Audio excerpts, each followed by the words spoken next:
Welcome to Samba Samba. Enjoy the video. You start by creating the visual asset on your phone.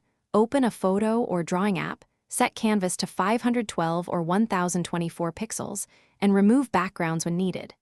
Export as PNG to preserve transparency, and check file size is under 5 MB so the Roblox uploader accepts it. Once done, give the file a clear name so you can find it.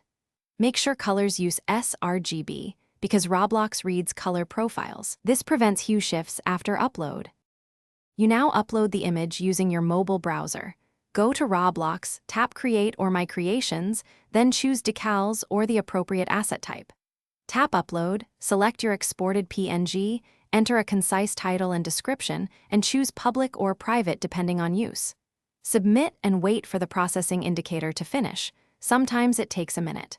Once processed, record the asset ID number that appears.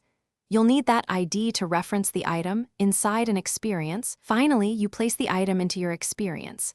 Open the creator dashboard in your mobile browser or use Roblox Studio on a computer if needed, then insert the decal or asset by its asset ID.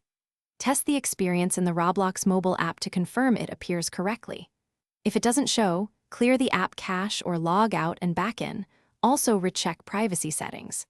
If uploads fail, re-export with smaller file size, change the mobile browser, and retry. That fixes most problems. Thanks for watching. Consider subscribing if we helped you.